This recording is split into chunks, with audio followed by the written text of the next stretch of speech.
Aloha and good morning, everyone. It is Thursday, November 20th, 2025, and the time is now 9:03 a.m. Will the Committee on Zoning and Planning please come to order? I would like to welcome committee members, Councilmember Cordero, as well as Vice Chair Waters. Councilmember Tupola is joining us remotely by video conference, and Councilmember Okimoto is excused. Councilmember Tupola, in accordance with Section 92-3.7 Hawaii Revised Statutes, please identify each person who is with you at your location. Hi, good morning. Aloha, Chair. There are no people with me. Mahalo. Thank you. HRS Section 92-3.7 requires all votes at remote meetings to be conducted by a roll call unless unanimous. For those council members participating from outside of the council chamber, in accordance with HRS Section 92-3.7, the meeting will automatically recess if we lose audiovisual contact with you and cannot reconvene until we reestablish contact. Therefore, please announce beforehand if you will be voluntarily signing out of the meeting. Pursuant to Section 92-3.7 Hawaii Revised Statutes, this meeting will be conducted as remote meeting by interactive conference technology with the following procedures in effect for the meeting. Members of the public will be allowed to provide verbal testimony on all items on the agenda when each item is taken up in two ways: in person in the council chamber and remotely via video conference or phone. Before testifying, each person shall state their name for the record. Each speaker may not have anyone else read their statement and will be limited to a 1-minute presentation per item.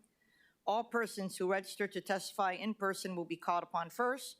Persons who did not register will be given an opportunity to offer testimony after the registered testifiers. Once in-person testimony is concluded, I will proceed to the remote testifiers.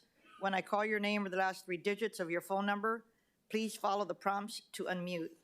As both English and Hawaiian are official languages of the state of Hawaii, pursuant to Article 15, Section 4 of the Hawaii State Constitution and Section 1-13 of the Hawaii Revised Statutes, members of the public may testify in either language. For verbal testimonies offered in Olelo, Hawaii, additional time as may be necessary will be allowed for the testifier to provide an English translation of their testimony. Written testimonies, including the testifier's address, email address, and phone number, will be available to the public as described on the posted agenda. As a courtesy, please turn off or silence all cell phones for the duration of this meeting. Thank you. Moving to agenda item number 1. For action, Resolution 25-294. This resolution confirms the mayor's appointment of Mark Anthony Clemente to serve in the Planning Commission of the City and County of Honolulu to fill a vacant position previously held by Nathaniel Kinney for a term to expire on June 30th, 2030. Mr. Clemente is currently the Director of Government Relations at the Hawaii Regional Council of Carpenters and will provide representation in the Commission in the Land Development and Construction category.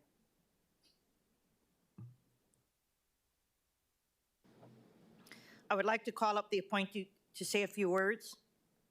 Could you please introduce yourself and share the role you hope to fulfill in the Commission? Hello, Chair, Vice Chair, Council members. Mahalo for the opportunity to reintroduce myself. My name is Mark Anthony Clemente, and I'm honored to be nominated to serve on the Honolulu Planning Commission. I just want to take a moment to thank the Mayor and his administration for this opportunity to serve. Through my work in the construction industry, I've had a front row seat to see how our land use decisions impact housing production, infrastructure capacity, and the overall quality of life for all of our residents here on Oahu. If confirmed, I will bring a balanced, fair approach to this role. I believe strongly in listening to community input, asking the right questions, and evaluating each proposal based on the general plan, the development plans, and the parameters set before the Commission. My goal is to help ensure that the way we grow supports local families and preserves what makes our island special. As a son of Hawaii and a graduate of the Kamehameha schools, my guiding principles are whether my thoughts, speech, and actions advance our lahui and also the broader community. Mahalo for your consideration, and I look forward to working with you. Thank you so much. Members, do you have any questions for the nominee? or any comments? Councilmember Cordero. Thank you. Hi, Mr. Clemente. Thank you very much for meeting with the members and being willing to serve.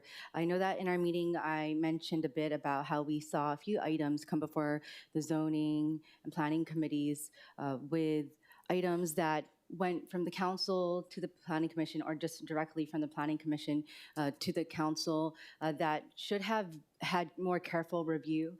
And I was wondering how you would be able to handle the workload as well as the thoroughness that these documents should receive. Councilmember Cordero, thank you for that question. With respect to the workload, balancing priorities is something I've been used to doing throughout my career.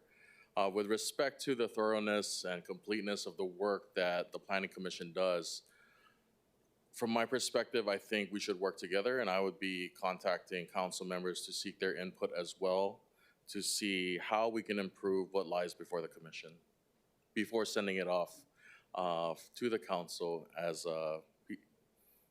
for review. Mr. Clemente, I greatly appreciate not only your background, of course, in the law, as well as your policy background in both houses at the legislature.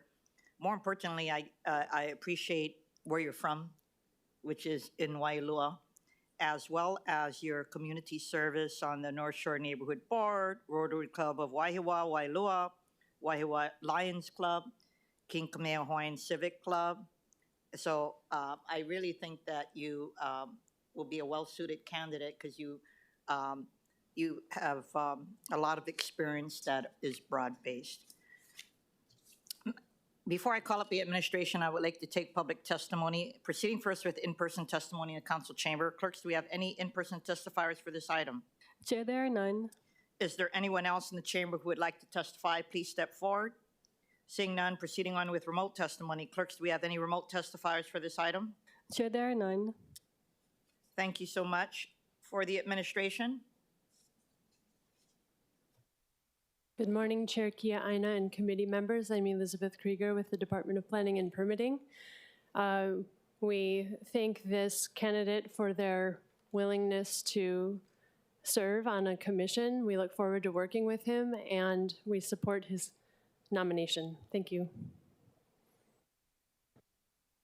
Thank you so much. Members, are there any questions? If not, the chair recommends that Resolution 25-294 be reported out for adoption. Any discussion, any objections or reservations? Hearing none, so ordered. Moving to agenda item number 2 for action, Resolution 25-299. This resolution grants a special management area major permit to Margaret Taylor to allow for the construction of a new 2-story single-unit dwelling with 2 covered decks, attached 8-car garage, an internal above-grade swimming pool, and the installation of a gated fence on an approximately 23,256 square foot shoreline lot, Zone R10 residential district, with an existing single-unit dwelling on the Malka portion of the property located at 430D North Kalaheo Avenue in Kailua, and identified as tax map key 43017-019. We have posted on the agenda a CD version of the resolution. For your information, a summary is listed on the agenda. 2 single-unit dwellings are allowed on the project site, but the project's conceptual plans do not appear to comply with land use ordinance development standards and requirements for the residential zoning districts. Condition B of the proposed CD1 requires the applicant to submit to the Department of Planning and Permitting revised project's plans showing that the new single-unit dwelling includes only 1 kitchen, only 1 laundry room, and a maximum of 4 bathrooms.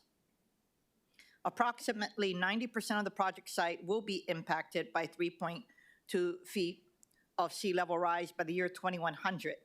An existing dwelling is located on the Malco portion of the project site, and the proposed new dwelling will be located on the Makai portion. There is approximately 60 feet of open lawn area between the 2 dwellings, but relocating the new dwelling further Malka is unlikely to reduce impacts from sea level rise because the entire remaining buildable area of the project site is within the 3.2-foot sea level rise exposure area.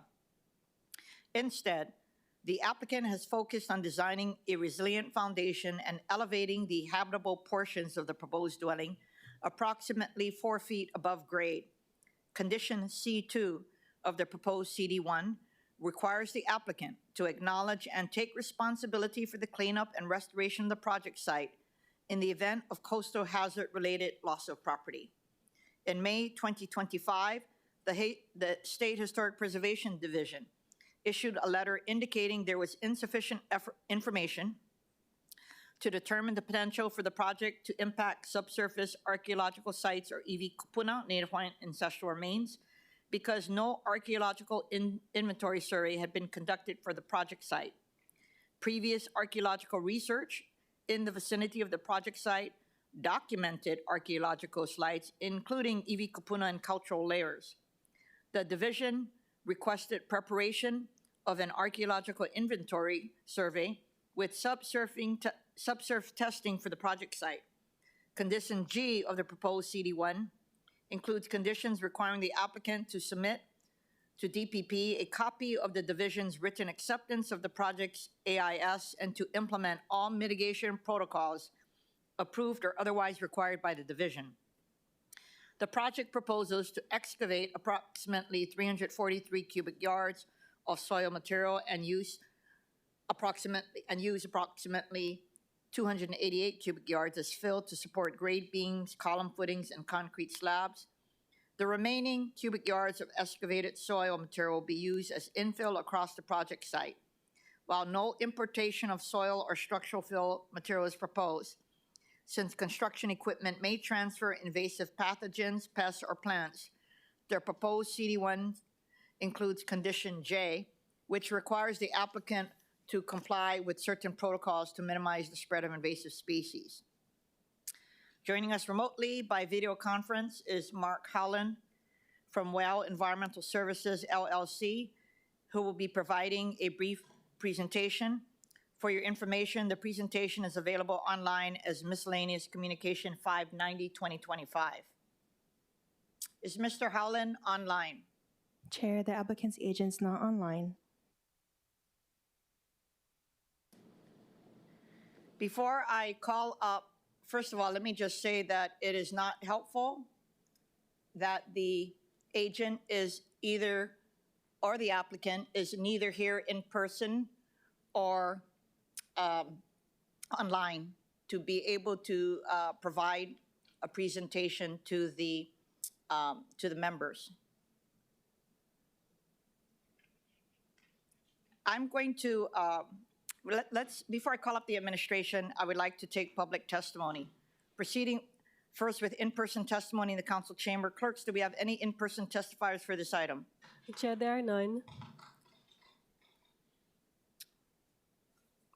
Are there anyone standing by remotely who would like to testify in this item? Chair, there are none. Can I call up the administration on this resolution? And in particular, I would like to, I guess, understand the time frame. What would happen if I were not to move this application out of the zoning committee today? Thank you, thank you, Chair. The resolution needs to be acted on within 60 days of transmittal from the DPP.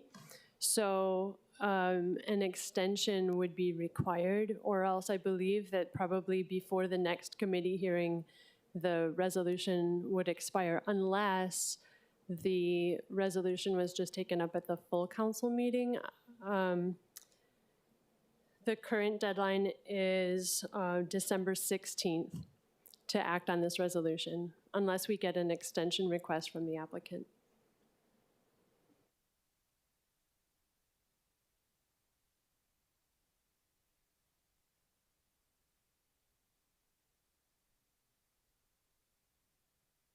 Members, thank you. Members, we're in discussion. I'm going to be recommending that this resolution be extended for another 60 days. Are you open to that? DPP, are you open to that? Yes, we support that. So I'm not going to go into, oh, actually, I will, if you don't mind. I'd like to ask a couple of questions of you. Project plans for a special management area major permit are conceptual in nature, but it appears that the project does not comply with land use ordinance requirements for the residential zoning districts. Shouldn't the project's agent and architect check the project's applications and associated plans to make sure that the project complies with fundamental land use ordinance requirements before submitting the project's permit application to the Department of Planning and Permitting? Well, they definitely should do that. And quite frankly, I'm really tired of having SMA applications that have been pretty faulty. And I feel that owners and applicants and agents are now relying on DPP to clean everything up for them and for the city to approve their processes. So I have long asked that industry groups such as the American Planning Association and American Institute of Architects be releasing a publicly available list of qualified and recommended agents and architects for different types of developments that come before this body. Do you know what the status of that is? We did ask them if they have or maintain such a list and have not heard back that they do. Are there any alternatives? Not of that kind of list. I would think that the alternatives would be something like whether there's online reviews or Better Business Bureau reviews, but I'm unaware of such a thing. Okay, so the only reason I'm asking this is I'm really frustrated. Quite frankly, I'm sick and tired of shabby applications coming through the process, whether it be submitted to you folks and then coming here and then we have to clean it up. Thank you so much. Members, the chair recommends that we have an extension of 60 days to Resolution 25-299, but that it be amended to the posted CD1.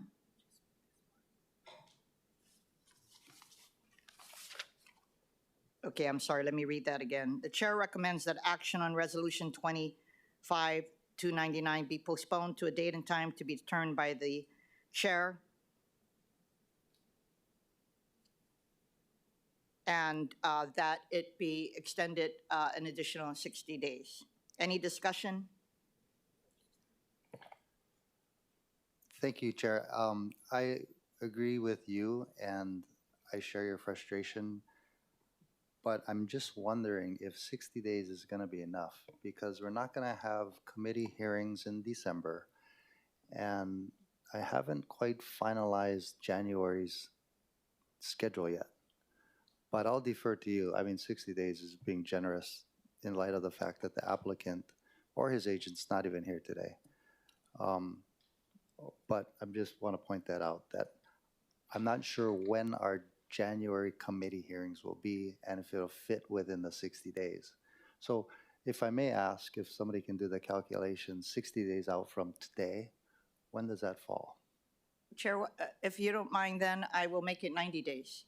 Yeah, that's probably So- safer. Okay.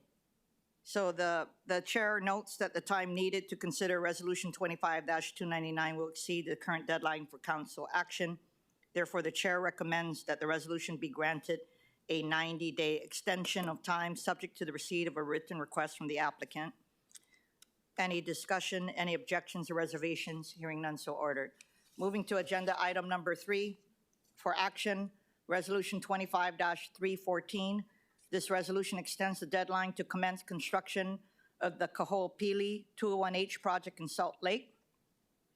On January 25, 2025, the council adopted Resolution 22-297, CD1, which authorized certain exemptions from planning, zoning, and construction standards under HRS Chapter 201H for Kaho'opili, a high-rise residential project proposed by Salt Lake Housing LP on a 0.49 acres of land, Zone A2 Medium Density Apartment District, located at 2965 Ala Napua'a Place in Salt Lake, Oahu, and identified as tax map key 11061-003. The project includes 190 dwelling units to be developed under two potential scenarios, either as a 100% affordable rental apartment project or as a 60% affordable and 40% market rate for-sale condominium project. The project's development as a rental project or a for-sale project will depend on whether the applicant is successful in securing low-income housing tax credit financing from the Hawaii Housing Finance and Development Corporation, which processed the project's 201H application. The project also includes a parking structure accommodating approximately 227 vehicle parking spaces, short-term and long-term bicycle parking spaces, recreational amenities for residents, and common areas and circulation space. The resolution required that project construction commence by January 25th, 2026,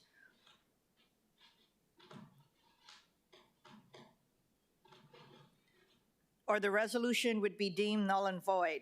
The applicant applied twice for low-income housing tax credit financing to develop the rental project but has not yet received a financing award.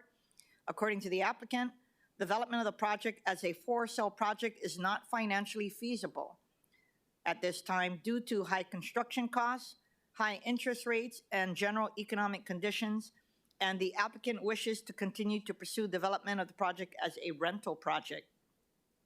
The applicant therefore requests a 36-month extension of the January 26, 2026 deadline to commence project construction to allow the project to participate in two additional low-income housing tax credit financing cycles to obtain an award which is needed to move forward with rental project permitting and construction. No changes to the project are proposed. Joining us in the chamber is Monty Heaton from High Ridge Costa, who will be providing a brief presentation on the request for an extension. For your information, the presentation is available online as Miscellaneous Communication 591-2025.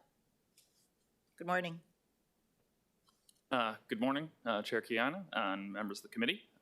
As noted, we are seeking a 3-year extension to our existing 201H approval for Kaho'opili, which is an 190-unit residential housing project. Currently, we're aiming to move forward under the affordable structure that the chair mentioned. As a brief recap for the council, Kaho'opili is located in Salt Lake on Ala Napua'a, and is a 190-unit housing project. Sorry, I'm having trouble seeing here. And was previously entitled under 201H. There's an aerial on screen here. It's going to be 190 units, including studios, 1-bedrooms, and 2-bedrooms, including an amenity deck with a variety of amenities, including barbecue areas, fitness, and the like. The 201H previously approved allowed for 2 different development tracks, as noted, one of which is a traditional low-income housing tax credit project for individuals and families earning 60% of area median income and below. And the alternative was a for sale, which is currently financially infeasible, which would have included for sale housing both to market rate and individuals and families earning 120% AMI and below. The project fits well within the Salt Lake community. There are close to 24 buildings of roughly equivalent size. We feel like it's ideally situated for the use. And that's our presentation. So I'll be open for any questions if you have them. Thank you. I have a question. What happens if you are not successful in securing LIHTC funding over the next 2 cycles? Unfortunately, LIHTC is currently our only strong avenue of moving forward. In the event that we're unable to secure it, we will either seek an additional extension here, or we may have to pivot to alternative options, which would probably require us coming back to you for alternative entitlements. Members, any questions? Councilmember Cordero. Thank you. Would you be able to clarify about the 190 units? Was that just for the affordable part, and then you're looking at market rate for another amount of units? No, so the project is going to be the same under either development strategy. It's just a question of whether or not they'll be affordable for rent units or for sale housing units. Okay, thank you. And of course, you know that the property is shaped as the presentation shows quite weirdly, and it is at a dead end. So I know that you do have parking, which although I don't always support that, I know is quite necessary in such a very, very high dense area, in a very high dense area. But I was wondering, how are you looking to, what is the ratio between the different, possible ratio between the different amount of units and parking offered per unit? I'm sorry, I missed the last portion of that question. What is the ratio per unit or per bedroom unit for parking? I think we're at about 1.5 to 1 on a per unit basis. I would have to do a quick calc on the per bedroom. Okay, it's just there's 190 units and 227 parking stalls. Okay, thank you.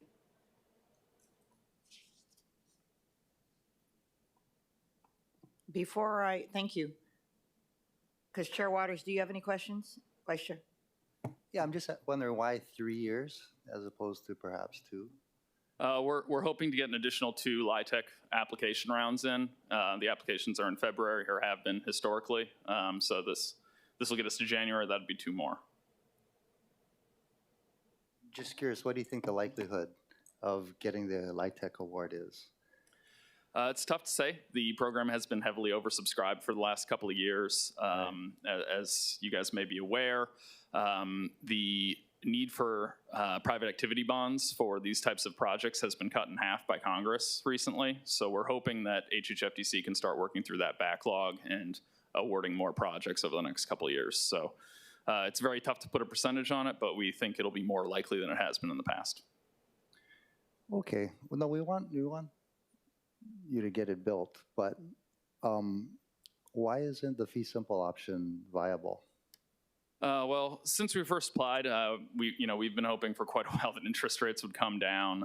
We've seen construction costs go up at kind of historical levels over the past couple of years, tariffs and the like. And we've run it a few different ways, and we simply can't get it to pencil as a for sale project today. Okay, thank you. Thank you, Chair. Okay, we're going to proceed with testimony before we call up the administration. Proceeding first with in-person testimony. Clerks, do we have any in-person testifiers? Chair, there are none. Is there anyone else who'd like to testify? Please step forward. Seeing none, proceeding with remote testifier or anybody standing by. Chair, there are none. Thank you. For the administration? Thank you, Chair. We support the extension of time. Thank you. Members, any questions for the administration? If not, we're going to move forward. The chair recommends that Resolution 25-294 be reported out for adoption. Any discussion, any objections or reservations? Hearing none, so ordered. Moving to it.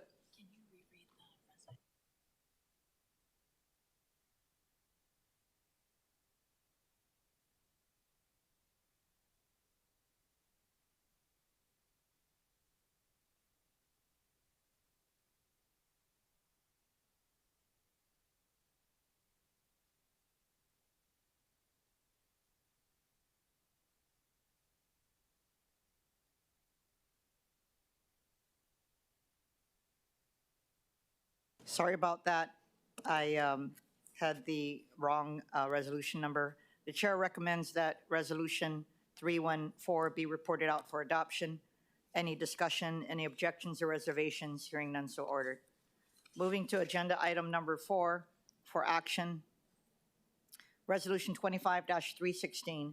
This resolution sets forth specific community benefits to be funded by the applicant of a planned development resort project at 133 Kiaʻāina Avenue as required by Condition 9 of Resolution 1652 CD1 FD1 as amended by Resolution 1967 CD1.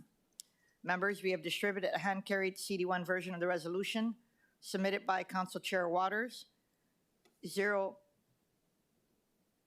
OCS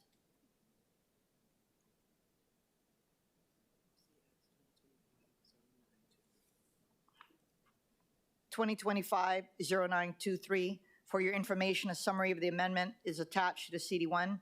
By way of background, Resolution 1652 CD1 FD1 approved a conceptual plan for a planned development resort project to demolish the existing Kings Village Prince Edward Apartments and Hale Waikiki and develop a 32-story condo hotel with approximately 213 units, 7-story podium with back-of-house facilities, 250 parking stalls, private park, ground floor commercial spaces, lobby, reception area, restaurant, lobby, lounge and bar, multi-event spaces, executive offices, meeting facilities, outdoor dining terrace, rooftop recreational facilities, adjacent pocket park, and other site appurtenances located at 133 Ka'iolani Avenue in Waikiki.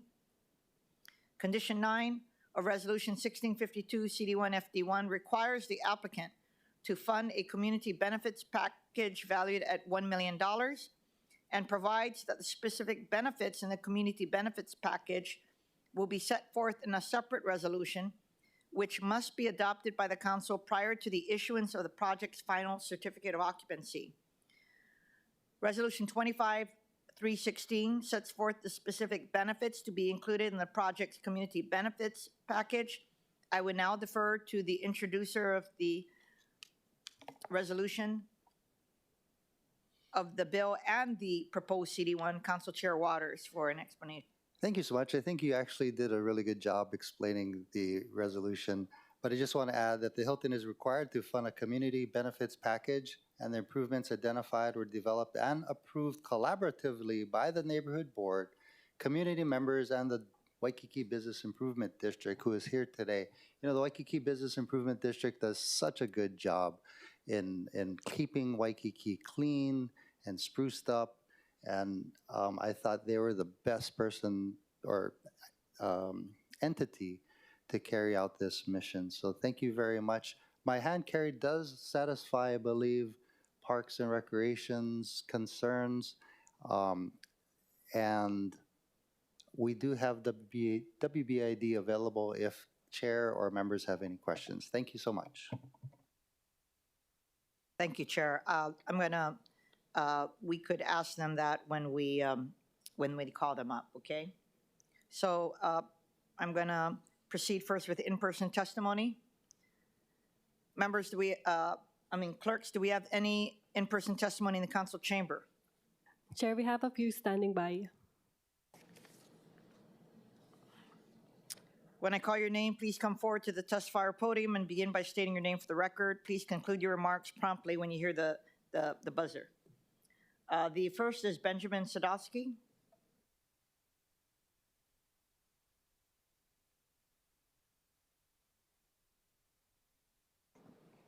Thank you, Chair, Vice Chair Waters, and committee members.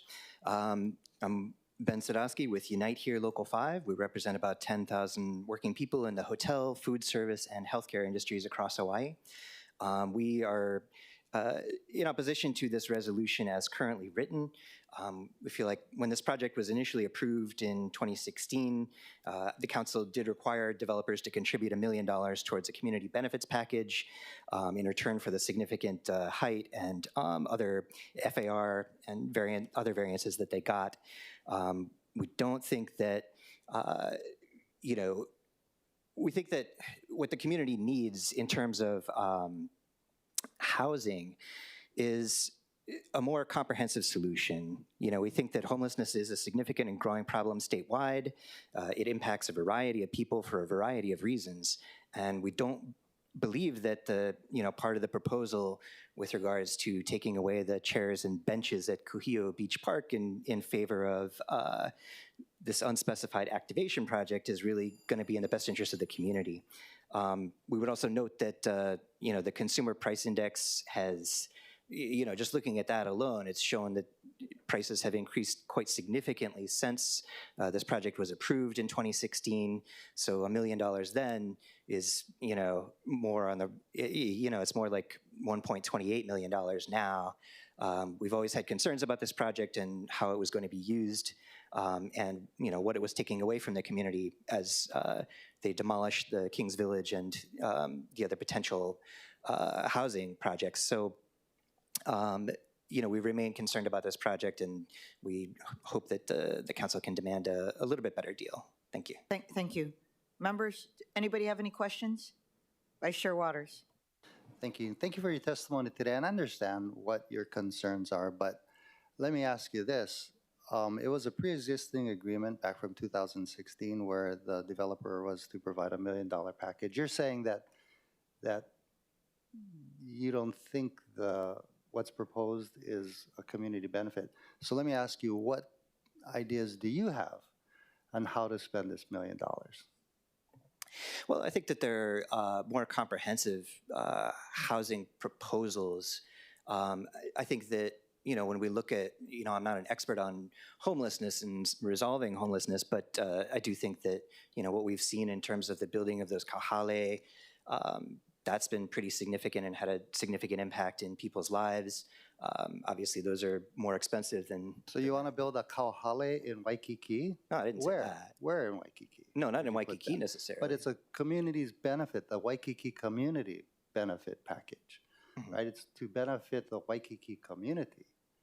So, I mean, again, I understand why you're objecting. You're upset that the developer is not using Local 5, right?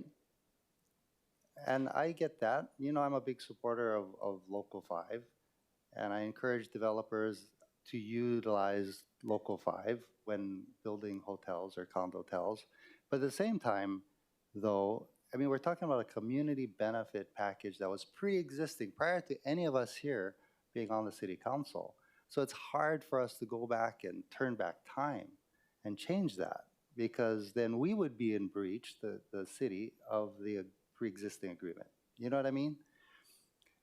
Yeah, I understand it's hard to go back and change that, although, I mean, they do need to get this, the developer needs to get this approved, right? It's on them to propose something that will be acceptable to council, right? Well, I actually got the community to work on the benefit package, right? It didn't come from me or the council. It actually came from the community.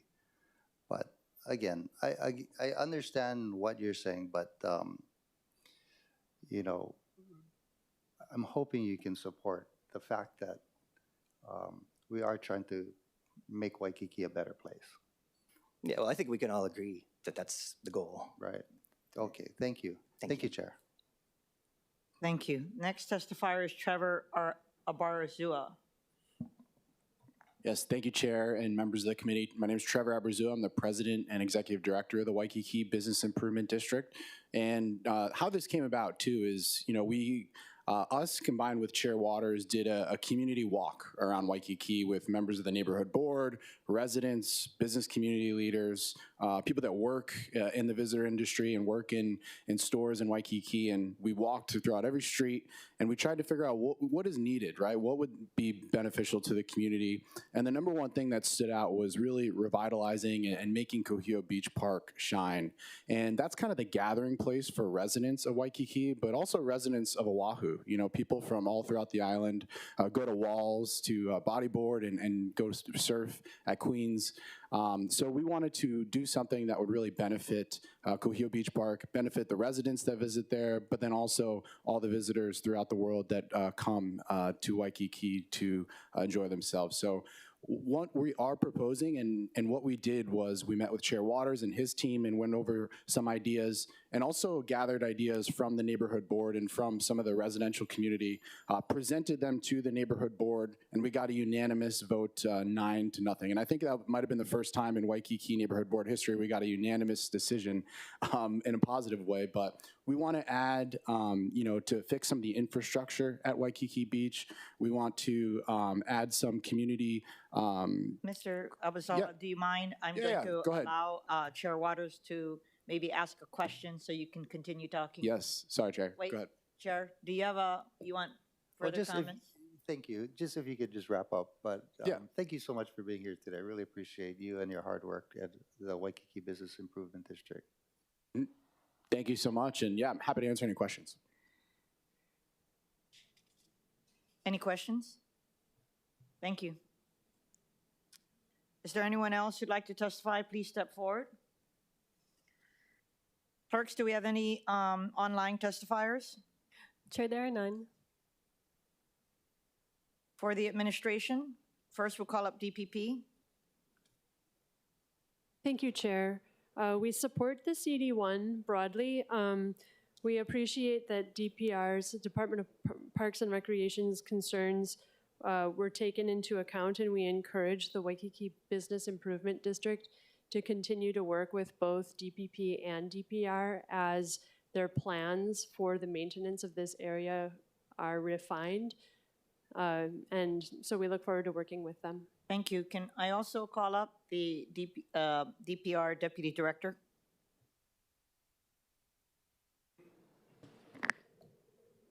Aloha, Committee Chair Kiaʻāina and members of the council.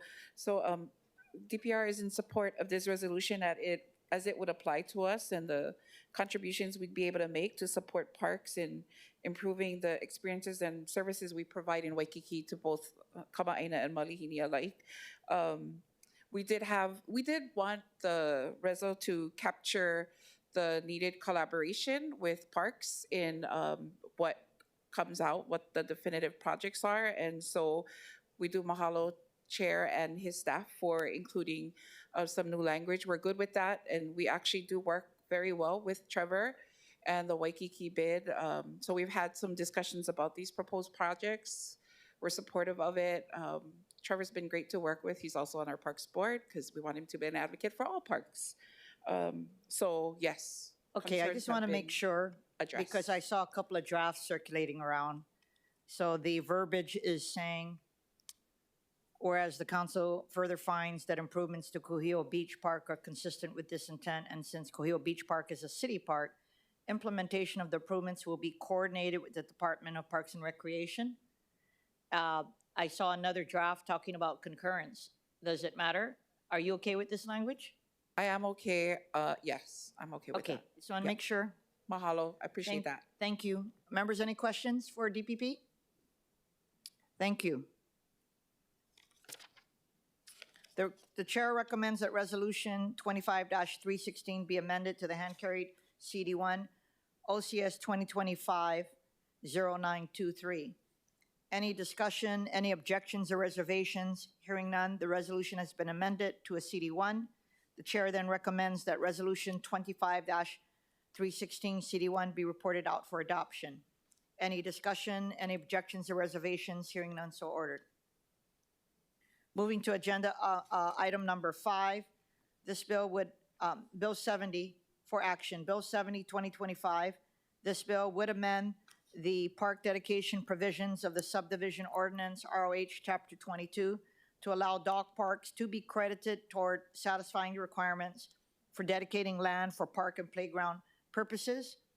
We have posted on the agenda a CD1 version of the bill submitted by Councilmember Tupola. For your information, a summary of the amendments is listed on the agenda. Amendments to the subdivision ordinance proposed by the council are processed by the Department of Planning and Permitting, but are not reviewed by the Planning Commission.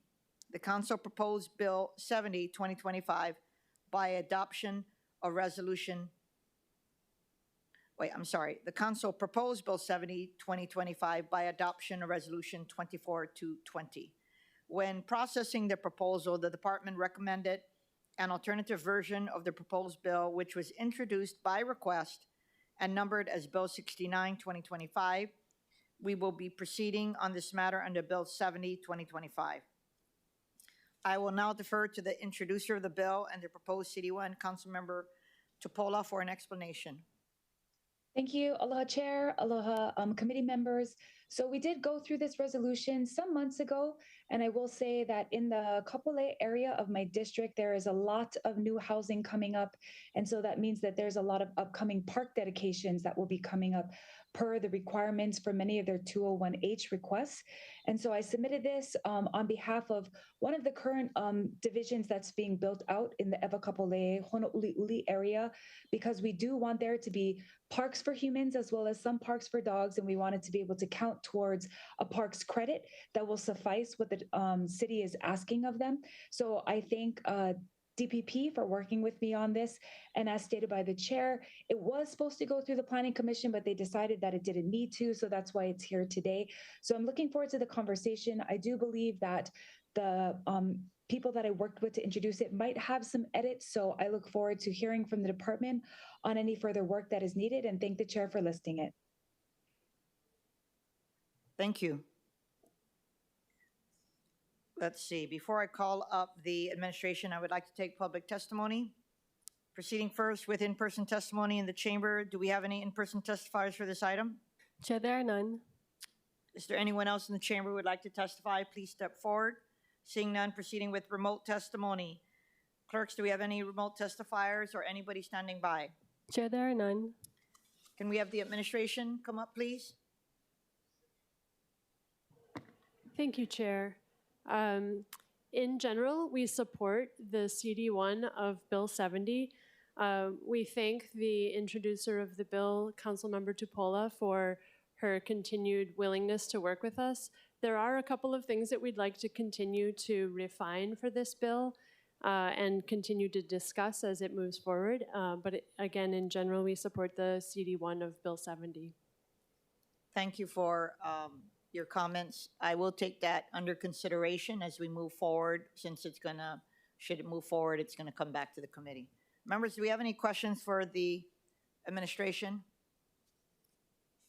If not, the chair recommends that Bill 70, 2025 be amended to the posted CD1. Any discussion, any objections or reservations? Hearing none, the bill has been amended to a CD1.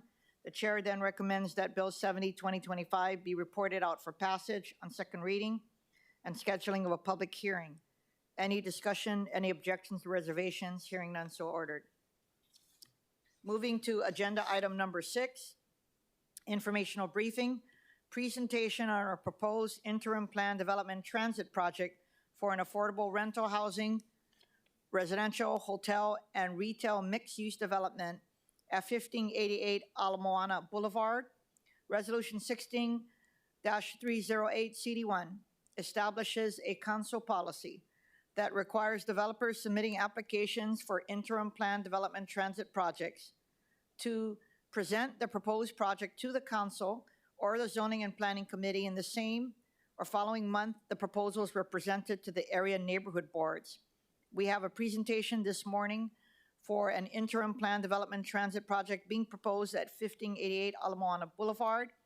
Joining us in the chamber is Alana Kobayashi Pakala from BSC Acquisitions 2 LLC and Isaiah Sato from Armtowel Corporation, who will be providing a brief presentation. For your information, the presentation is available online as Miscellaneous Communication 592-2025.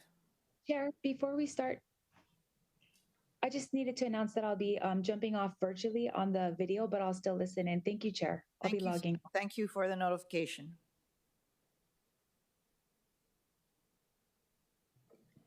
Good morning. Please proceed. Good morning. Thank you so much.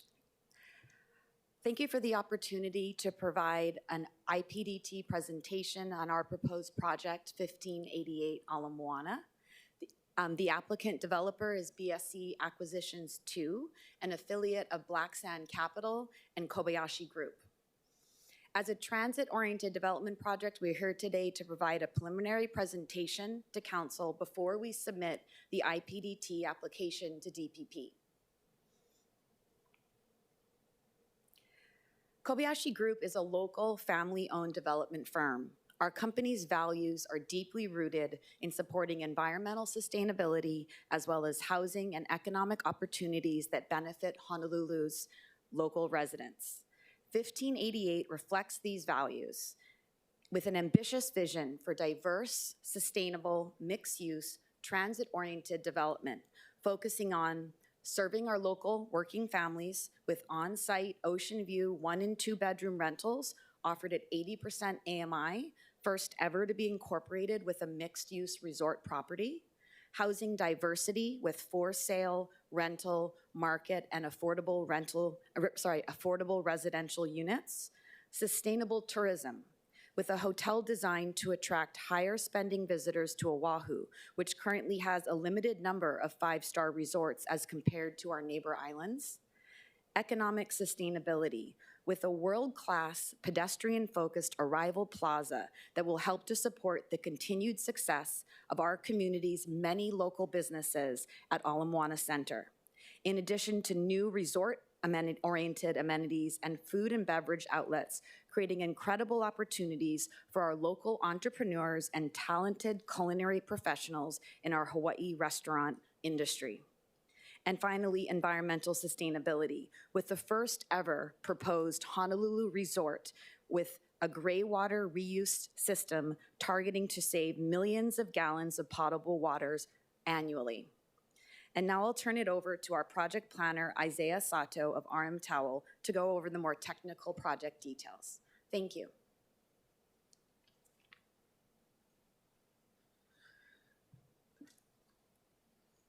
Thank you. Aloha and good morning, Zoning Chair Kiaʻāina and members of the Zoning Committee. So I'm going to be going through the slides on this project. This first slide is our location map. So our project 1588 Ala Moana is located at the east Makai end of Ala Moana Shopping Center, shown in kind of the bottom center of this page here. We're at the intersection or the corner of Ala Moana Boulevard and Atkinson Drive. This next slide shows our project site. So the image on the right shows where we're located. So we're right in front of the shops from Macy's, on the parking structure itself, out to the street. So it's from the street up to the shops there. The site is 4.3 acres and is located within the Ala Moana Center parking garage fronting Macy's.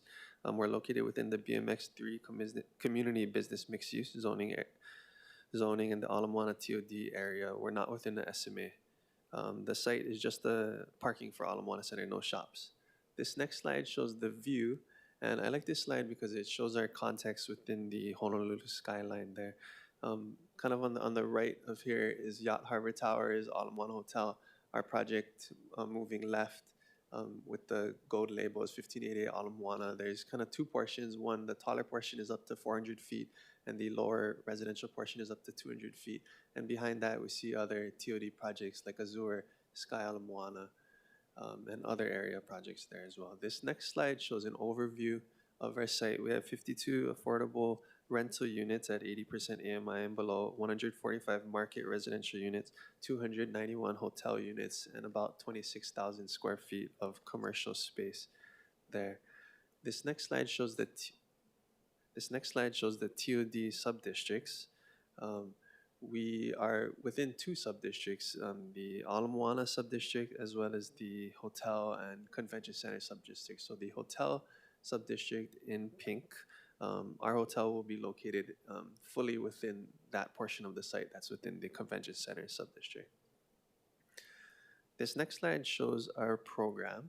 On the right side is the hotel, which is the 291 hotel units. Again, that portion goes up to 400 feet. On the left side is in red is the 145 market residential units. That goes up to 200 feet. And below that is the 52 affordable residential units. That's going to be lining the parking garage right fronting Ala Moana Boulevard. So that's in the darker blue area there as well. We'll also be adding 560 parking stalls back for the mall and another 575 for the hotel and residential portions of the projects. We'll also have 300 bicycle stalls throughout the project. This slide shows our ground floor plan and the pedestrian experience. Kind of moving from the upper right and then going down around, but from the upper right is where the vehicular entry is for the residential and hotel. So the vehicle access will be right off Atkinson Boulevard there. And then moving down to the middle where that purple cluster is, that's our retail corridor with ground floor commercial on the ground floor. So this is something we're really excited to open up the connection from Ala Moana Beach Park, Waikiki to the shopping center itself there. On the left of that, the bottom left is the porte cochere area, and behind that is the parking. These next 3 slides are going to show some before and after renderings of the area. This one is right at the MOANA Boulevard and Atkinson intersection. So it's like if you're coming out of the beach park. So as you can see at the left, we're really starting with that existing parking structure. So we'll be replacing that with our retail corridor, our frontage, affordable housing units, and parking screening there. This next slide shows the plaza or the retail corridor, as I mentioned earlier. So this is if you're standing right, you get off the crosswalk right on the sidewalk facing towards the shopping center itself. So we're going to improve that pathway and access to the shopping center from the street. This last rendering shows our affordable housing. So this view is from MOANA Boulevard looking Mauka there. So the affordable housing will be on the lower floors. That's really street frontage. So it'll be screening the parking garage. So you won't be able to see the parking. You'll be able to see these affordable rental units at 80% AMI. So it'll be street fronting, ocean facing. So they'll be facing MOANA Beach Park. This next slide discusses our compliance with the TOD plan. And the TOD plan envisions MOANA as a livable urban community and a model for walking, biking, and transit usage. The MOANA neighborhood will embody cultural and income diversity, convenience, and the aloha spirit, continuing its role as the place where locals and visitors gather together. So these are just 3 points within the TOD plan. So we support residential diversity, we promote a wide variety of housing types and sizes from affordable, to market housing there. We're going to strengthen the economic vitality. We activate the convention center area with complementary uses such as hotels, restaurants, and retail. And we're also going to work on making MOANA walkable. We're going to create a safe, convenient, comfortable pedestrian environment with wider sidewalks, amenities, and direct connections to MOANA Center. This is the last slide I have this morning, and this briefly just shows the entitlement timeline there. So on the far left is where we're at now, the pre-application stage. We went to the neighborhood board in October. That was our first public outreach, and we met with DPP recently, and today we're here at the zoning committee. So our next step is to submit the IPDT permit to the department, to DPP. DPP does their review, there's a public hearing, and they send their recommendation to council. Then we'll be back in front of you guys, hopefully in Q1 or second quarter of 2026. And then it actually goes back to DPP for a special district permit review and final approval there. But thank you. Thank you. I have a couple of questions. On the neighborhood board, was that the MOANA neighborhood board? Yes, the MOANA. And what was the mana'o of the community? It was generally positive and similar to what Kathleen mentioned in the news article, but they had general concerns about traffic. Kathleen, news article. The neighborhood board chair.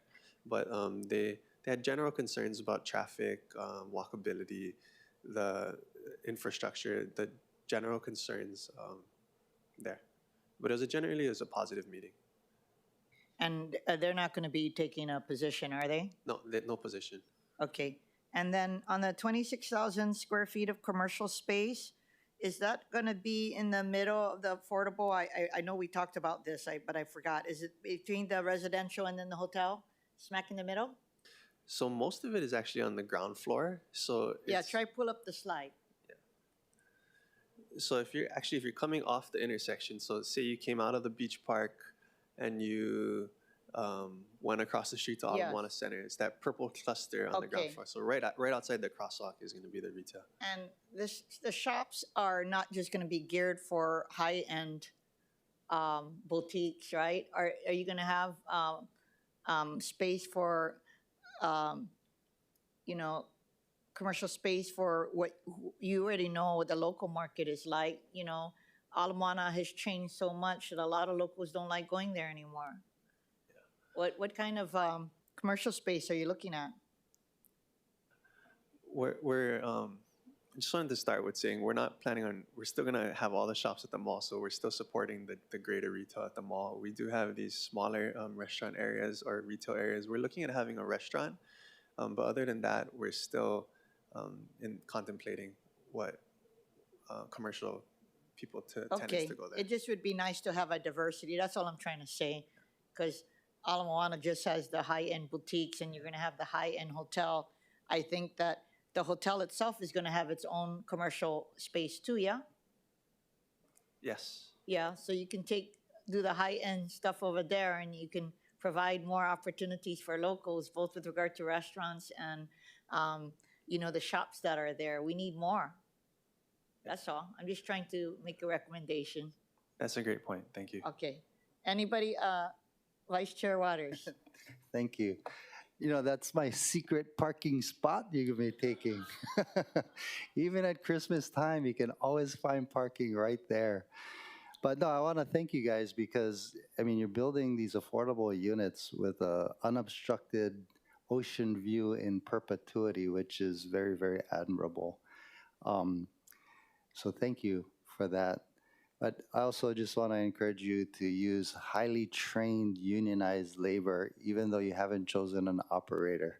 But just giving a shout out for Local 5. Being consistent. But thanks, guys. Thank you, Chair. Councilmember Cordero? Thank you, Chair. Mr. Sato, I was wondering what you were talking about, how is a property straddling between two TOD subdistricts? Is that what you were saying? Yes, that's correct. So in the TOD subdistricts, there's the blue subdistrict, which is the MOANA subdistrict, and in pink is the Convention Center district. And as you're familiar with, the hotels are restricted to the Convention Center subdistrict. So we're in compliance with that, and our hotel is fully in there. Okay, I was just going to ask if you were able to be in compliance with the different requirements within both subdistricts. Okay, thank you. Okay, thank you. Any other questions? Thank you so much for being here today. Looking forward to more progress and then seeing you guys next year. Thank you. Aloha. Oh, I'm sorry. I thought we were moving on to the next agenda. Before I call up the administration, I'd like to take public testimony. Proceeding first with in-person testimony in the chamber. Clerks, do we have any in-person testifiers? Chair, there are none. What about remote testimony? We have a couple standing by.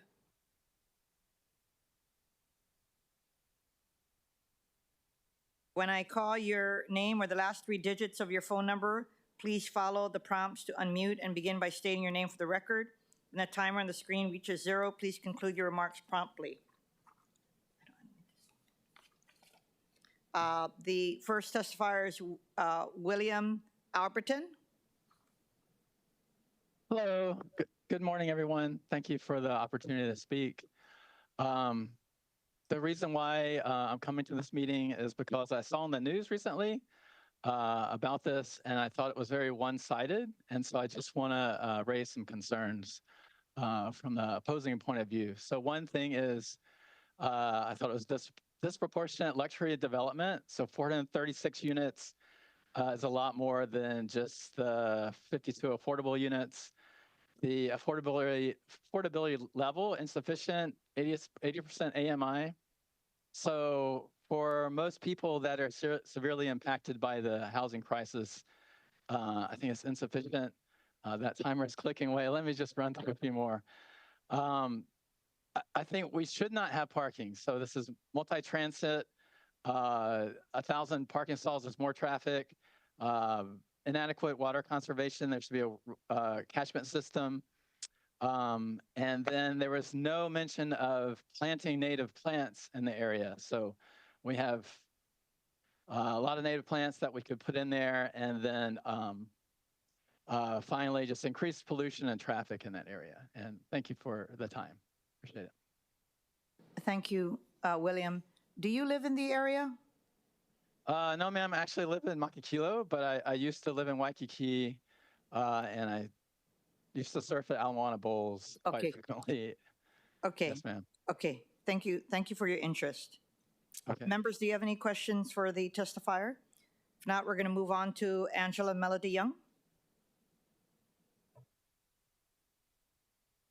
Aloha, Angela Melody Young, testifying on behalf of CARES. And so I actually live, work, and play here in this community because I work at the Hilton Hawaiian Village now. So I'm excited to be here and to be welcomed to the community. So the building with the commercial use for food and drinks and retail use to expand the diversity of showcasing Hawaii's food is great. So the diverse cuisine showcasing Hawaii's ethnic heritage reflects the influences of Filipino, Japanese, Chinese American cultures to tell stories, to highlight the use of fresh local ingredients, like supporting farm-grown fruits and veggies, and of course local seafood to support our fishermen. And so this area covers my new work and play and live zone. So I'm happy to comment to be in favor of this. And my school is next door to this project, Pacific Bible Rim, where we have a music studio and we're producing CDs. So I'm really excited to be celebrating a lot of the entertainment, music, and food and fun in this community. Thank you, Melody. I was wondering where you've been. Are you, what are you doing at the Hilton Hawaiian? Oh, I'm actually working for a mom and daughter. So they have 4 shops at the Hilton Hawaiian. I haven't gotten my real estate license yet. So I'm in fashion right now. Well, your jacket, I really like the color, it's styling. Okay, take care. Thank you. Bye. Pink. Okay, is there anyone else standing by remotely who would like to testify on this item? Please use the raise hand feature in Zoom or press *9 on your phone to indicate your desire to speak. Chair, there are 9. Thank you. For the administration? Thank you, Chair. We have.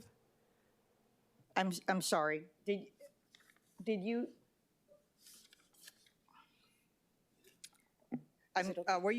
Were you here when I had called for in-person testifiers? We were sitting in the back. Yes. Oh, okay, I'm sorry. So, but you did hear when I called earlier, or no? But yeah. I'll allow you to testify. Yes, It's I just did. that. Okay, so let's go My back. apologies, Chair. Let's go back to in-person testifiers. If you could state your name. My name is Trisha Taketa. Aloha Chair Kiaʻāina and Vice Chair Waters and members of the committee. I am a member of the Hawaii Regional Council of Carpenters, and I'm in strong support of 1588 ala MOANA. This project delivers what Honolulu needs most, affordable housing in the right place, with 52 ocean view rental units for families earning 80% AMI or less, right next to one of our largest job hubs, Ala Moana Center. That means shorter commutes, better access to transit, and a real quality of life improvements. It will bring Oahu's a five-star hotel attracting high-spending visitors and helping us compete with Maui and other destinations. That means more tourism dollars staying here in our community. Finally, with food, beverage, and retail spaces, this project creates opportunities for local entrepreneurs and jobs, all while increasing property tax revenue for the city. 1588 is a smart growth, housing, economic vitality, and tourism benefits all in one. I respectfully urge your support. Mahalo. Thank you. Anybody else who would like to testify?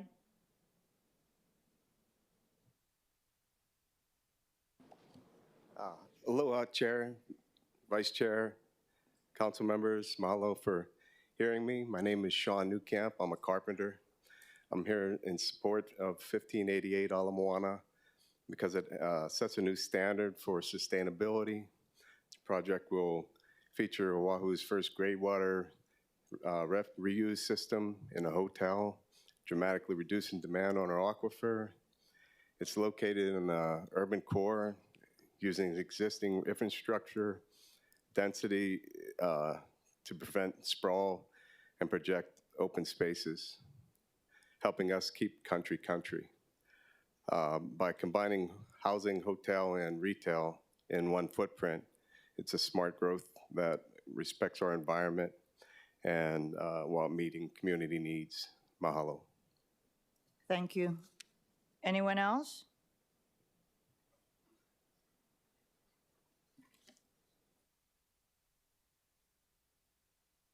Thank you, Chair Kiaʻāina, Vice Chair Waters, members of the committee, Radiant.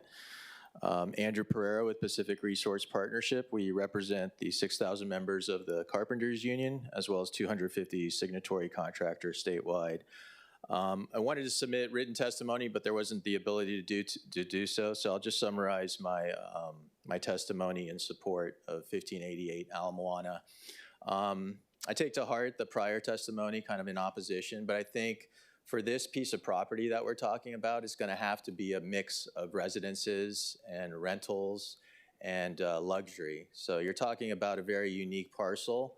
And to have a company like Kobayashi come forth willing to develop this parcel where they take community input and get the right mix of development so that you can have the project pencil out, both commercial, residential rental, affordable, with a mix of affordable under the city's mandates. So it's good to dance with the partner that you have here locally, and I urge the council to create this partnership with this great local company that is going to do this this piece of parcel correctly and in the way that's best for the community, as opposed to having an outside developer come in and develop this parcel. So work with this team that we have now, and I think make the project as good as it can be. Thank you.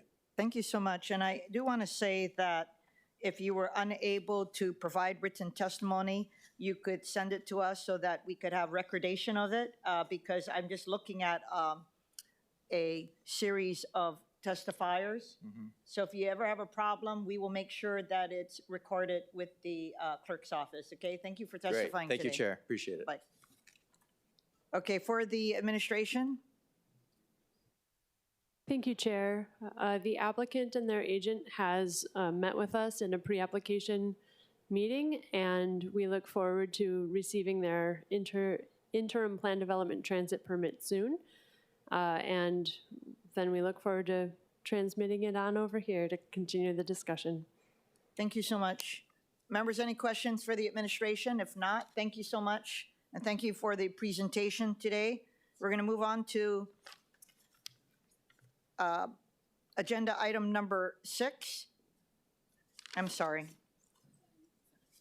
Number 7, update by the Department of Planning and Permitting on Ordinance 25-2 regarding new land use regulations that allow for residential uses in the business zoning districts.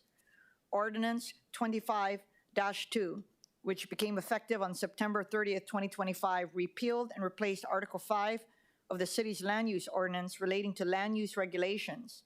A new land use regulation under Ordinance 25-2 allows for residential uses in the business zoning districts. The Department of Planning and Permitting will be providing more information on this new regulation. And I just wanted to say, I am a little concerned because we put a lot of sweat equity into Bill 64, and I feel that there have been 2 provisions that we're going to have the info briefing on today that are not being utilized, and I just want to know what the challenge has been. So for the administration, we have Liz Krieger from the Department of Planning and Permitting, who will be providing a brief presentation. For your information, colleagues, the presentation is available online as miscellaneous communication D-827-2025. Thank you. Thank you, Chair. Thank you for this opportunity to discuss Ordinance 25-2, and especially 2 of these provisions specifically relating to making development of housing easier in the city and county of Honolulu. So the first presentation is about residential uses in business districts. So previously, residential uses like multifamily dwelling units were not allowed in the B1 neighborhood business district or the B2 community business district unless you were pursuing something like a 201H approval or some other affordable housing mechanism. So now they will be allowed by right for the first time. This provision actually went into effect immediately upon signature of this ordinance, so it has been in effect since January 3rd, 2025. So the mechanism for developing residential units in the business districts is directly related to how much commercial development is on the property. So there are two ways that a person can develop residential uses on a B1 or B2 district. The first is to have the ground floor be commercial. So no matter how much commercial area is on the ground floor, you automatically get residential units above the ground floor. And then the second is to have a minimum amount of commercial development on the lot. So you can have a multifamily dwelling like an apartment building or a condominium that does not have any commercial uses in it, provided there is already commercial use on the property. So on the, where the residence is allowed because of the ground floor commercial, we also do allow minimal residential lobbies and other entrances on the ground floor. In terms of how much commercial floor area is required in order to unlock, per se, the residential uses, it depends on the size of the lot. So on lots 3 acres or less, they need a floor area ratio of 0.2, which would essentially mean that 20% of your floor area would be dedicated to commercial uses. But then on acres 3 to 7, or on lots 3 to 7 acres, or on lots over 7 acres, there's a designated minimum. So 10,000 square feet if you're 3 to 7 acres, or 40,000 square feet over 7 acres, or else 0.05 FAR, which would indicate that like approximately 5% of your floor area was designated for commercial uses.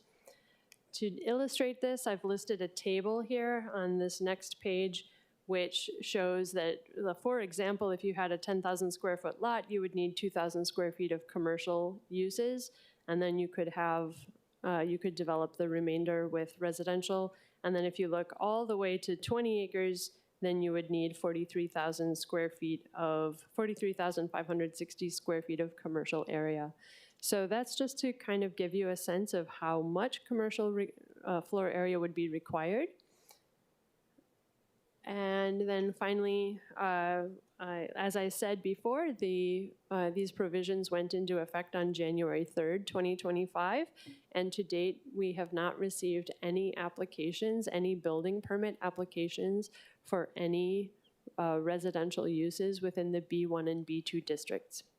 So that concludes my, my PowerPoint presentation, and I'd be happy to discuss more about other provisions that we have been working on to try to encourage housing development, and specifically affordable housing development.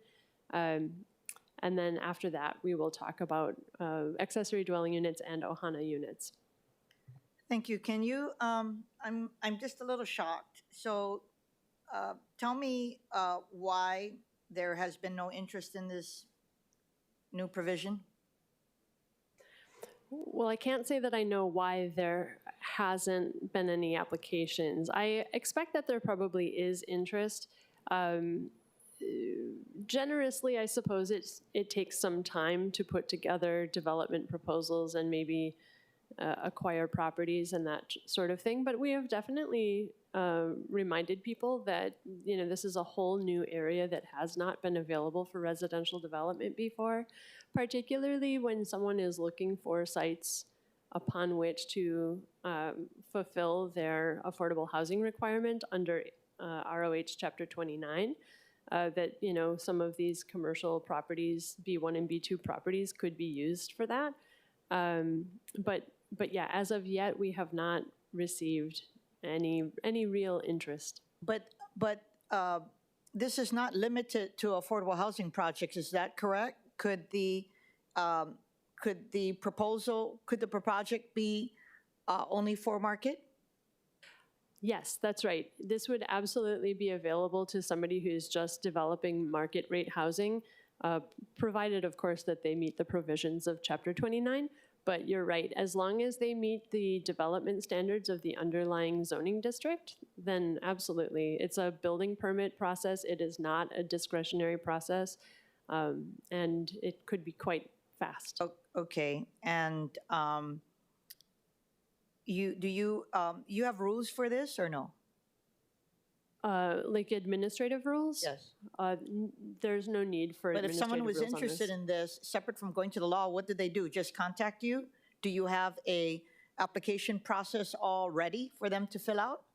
It would just be a building permit application. Oh, building permit application, okay. And then what is your strategy with regard to outreach? I mean, whether it be the Building Industry Association or the Chamber of Commerce, why don't you guys have a panel discussion or a forum to get everybody together and ask what's going on? That would be a good idea. We have presented Ordinance 25-2 to several organizations, but it would also be a great idea to have a housing discussion. Okay, and maybe we could COCOA, if other members of the committee are interested in doing this. And then, just for the page with regard to the square footage, I myself, I'm always rusty when remembering. So 1 acre is 40,000 square feet, is that correct? Yeah, that very last line has 43,560 square feet. That's 1 acre. Yes, I know, but what's helpful is the left, because it's good to put it in parentheses, the square footage as opposed to the acre, so that I know that for 1 acre, it's 8,712 square feet out of 40,000 square feet, as opposed to an acre. Yep. That's all. Yep, absolutely. It just would be helpful. I'd be happy to give you another table No, that shows just in the future, because I would hate for this to go to waste. I'm going to be calling on my other council members here. Vice Chair Waters. Thank you so much. This is a great topic, and it's very timely. Part of the problem is how these properties are taxed. So Ho'opili, as an example, you're allowed to have a business on the bottom floor, the ground floor, and your apartment above it. But the whole property is taxed commercial, which is substantially higher than residential. So that could be a reason why people aren't going to utilize this, right? If they're going to be taxed at the commercial. So have you looked into that at all and maybe worked with Budget and Fiscal Services to try to solve that problem? As I understand it, based on our older discussions surrounding the TOD areas, if they CPR, if they do a condominium property regime unit for the commercial and separate it out from the residential, then they can tax it separately. So that's an option, as I understand it, although I would definitely need to double check with Budget and Fiscal Services about that. No, that makes sense, but isn't that a time-consuming and possibly expensive process to CPR, where you got to hire someone, not Howland, to do that with you? Yes, that's true. If we had a mechanism to be identifying floor area separate from the CPR, that would definitely make a lot of sense. I imagine that would be difficult too for Budget and Fiscal Services, but. Right. I mean, I thought about even coming up with a separate category of taxation and working on that. But whatever we do come up with, perhaps we could all work together and try to figure this out, because I think this is a really good idea, but it's not going to work if you're ending up paying a higher tax. Yeah, but thank you, Chair, and thank you for having this on. This is really great. Councilmember Cordero, do you have any questions? Thank you. I was wondering about the House says OHANA units do not have a size limit. Is that what the increase is from currently? Yeah, and I'm about to do the OHANA discussion. Oh, sorry, I apologize. Okay, before we go there, thank you. I'm going to take public testimony first. Proceeding first with in-person testimony. Clerks, do we have any in-person testifiers? Chair, there are none. And seeing no one in the chamber who would like to come forward to also testify, I'm going to move on to remote testimony. Do we have any remote testifiers? Chair, there are none. Moving on to agenda item number 8, informational briefing update by the Department of Planning and Permitting on ordinance 25-2 regarding new land use regulations that amend accessory dwelling unit and OHANA unit standards, including allowing for one accessory dwelling unit and one OHANA unit on the same zoning lot if all standards of the underlying zoning districts are satisfied. Other new land use regulations under ordinance 25-2 amend accessory dwelling unit and OHANA unit standards, which allow for one accessory dwelling unit and one OHANA unit on the same zoning lot if all standards are satisfied. The Department of Planning and Permitting will also be providing information on these new regulations. Joining us again is Liz Krieger from the Department of Planning and Permitting. For your information, the presentation is available online as Miscellaneous Communication D 8/27/2025. Thank you, Chair. So yes, the second major provision of Ordinance 25-2 related to housing and increasing housing supply and increasing housing supply as a by right building permit only, no need for affordable housing agreement kind of provision is our accessory dwelling unit and OHANA dwelling unit provisions. Both of these land uses existed previously. OHANA dwelling units have been around in some form or another since about 1982, and accessory dwelling units were adopted in about 2014. So we have made a couple of changes to those provisions in order to allow more housing. The first is that before, if you had one zoning lot that had one dwelling unit, you could add one OHANA unit, or you could add one accessory dwelling unit. Now you can have one accessory dwelling unit and one OHANA unit on the same zoning lot. Also, previously, if you had multiple primary dwelling units on a lot, you could not add an ADU, but now you can add one ADU per zoning lot. Also, accessory dwelling units were originally approved with unit size maximums. The point of a unit size maximum is to, number one, ensure that the accessory continues to be accessory, but also to ensure that the unit remains affordable kind of automatically because it's relatively limited in size. So previously on lots up to 4,999 square feet, you could have a 400 square foot accessory dwelling unit. Now that can be 500 square feet. And for lots over 5,000 square feet, previously you were limited to 800 square feet. Now you can have 1,000 square feet.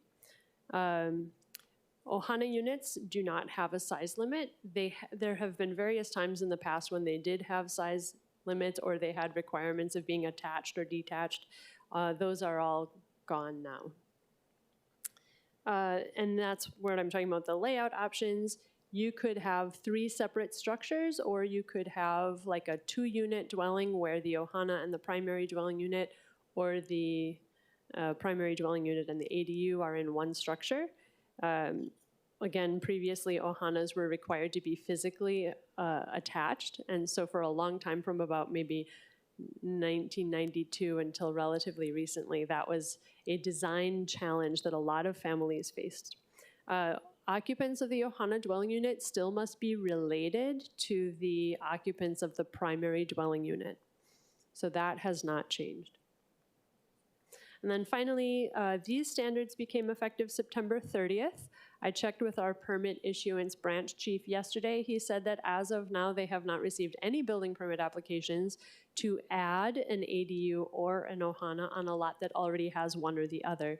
He said that one person, when they spoke to one person about that option, they were interested, and ultimately when their building permit application came in, it was only for one of the two. So again, we're not entirely sure why there hasn't been more uptake. This one has only been on the books for slightly less than 2 months, although they've had, the ordinance passed in January, so there's been plenty of time to plan for it. So that concludes my presentation about that. And again, I'd be happy to discuss this more. Thank you. I have a question first on the size. So first of all, OHANA units do not have to have a size limit? How is that? So what's the maximum? It could be 5,000 square feet? Well, the size of the lot and the development standards of the lot constrain it. So it cannot be just any old size. It doesn't have a code provision specifically about the lot size. It is limited by the lot coverage has to be less than 50% for all development. The floor area ratio is 0.6 or else 0.7 if they add bigger setbacks. And that what kind of is thing. the minimum square foot size of the lot where they could put both the ADU and OHANA unit? What is the minimum square footage of the lot?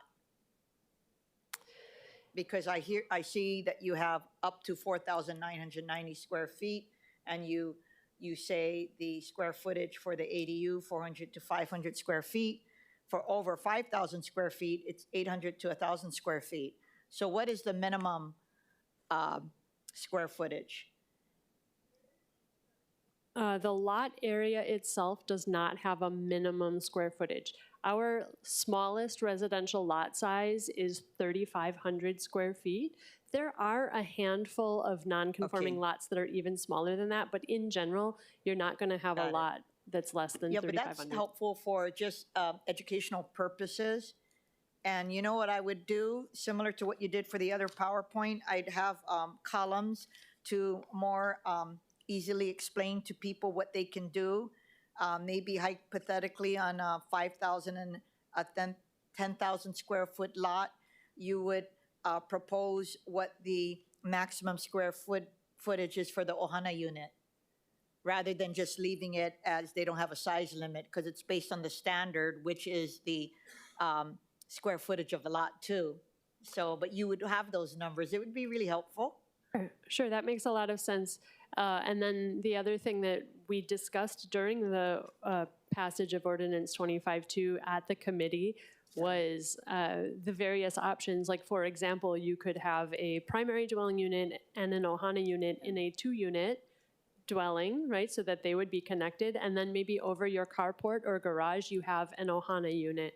So in that way, you could be creative and allow more dwelling units on your property. Okay.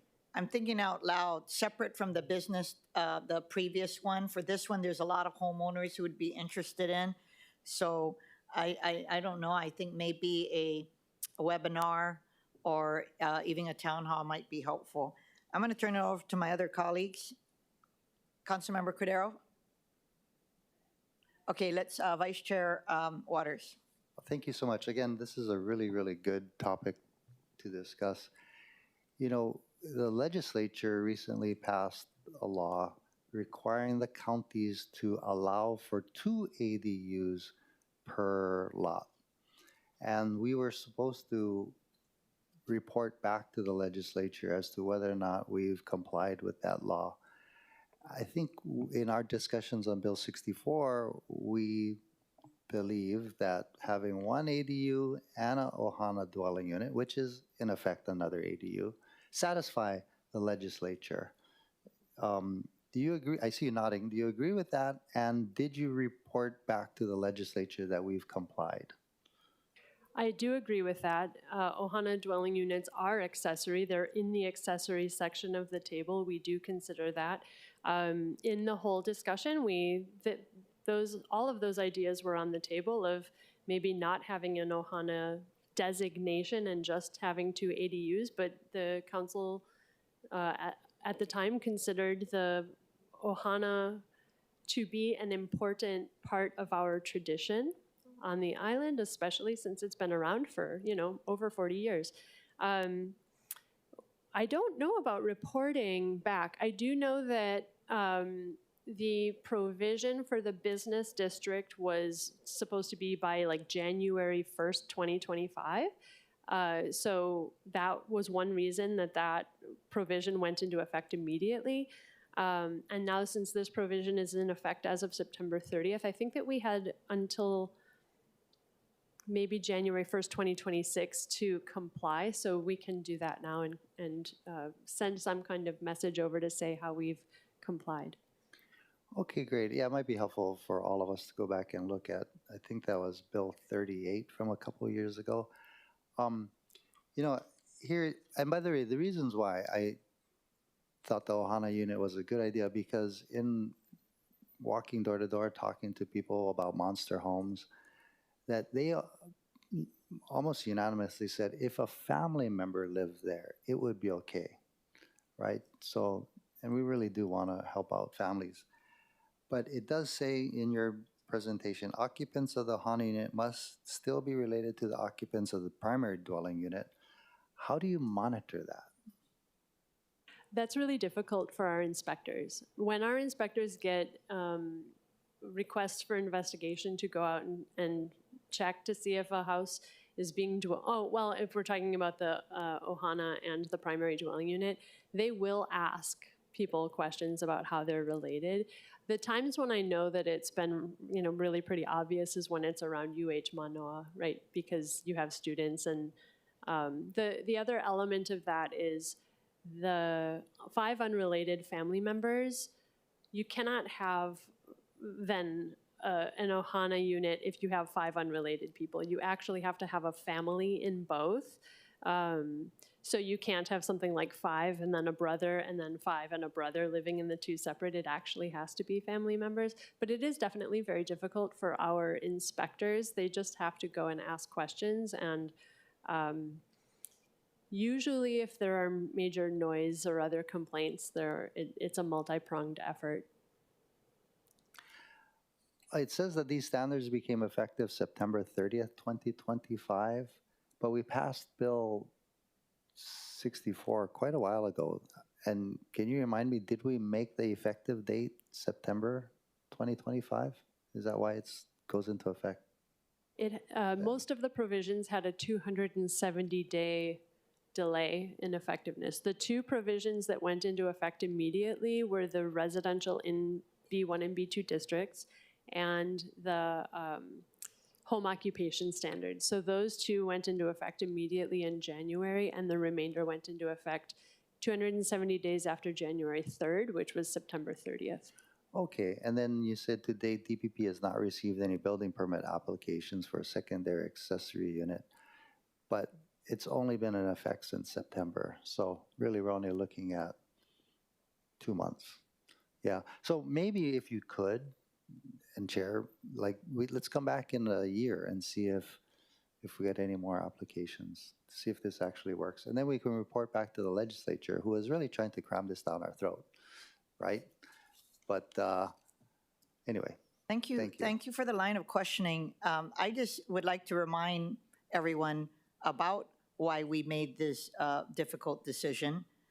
First, we talked about a lot of our family members leaving and outside investors coming in, buying up properties. So, a lot of people at the time that they enacted the state law, they like to throw out the verbiage generational families. So if you're going to use that verbiage, then provide the resources for them to stay here. And so that was one of the reasons. And the other reasons was that we had felt that if you did not have the requirement of an OHANA unit, that you would have speculators just going into a neighborhood in Kaimuki, buying up a large lot, bulldozing the home, and creating a single-family home, and then maximizing the rest for an ADU. And then depending on the size, there's no maximum, depending on the size of the lot, for the OHANA unit, and make a lot of money. Would defeat the whole purpose of why you enacted the state law to begin with. So I feel quite comfortable in what we did at the time, and I just think that we need to help the administration with regard to outreach to our communities and to housing advocates. Councilmember Cordero. Thank you. Ms. Kruger, I was wondering if you could explain again about how the OHANA units can't have 5 people and then just have 1 brother or something. Would you be able to just expand on that again?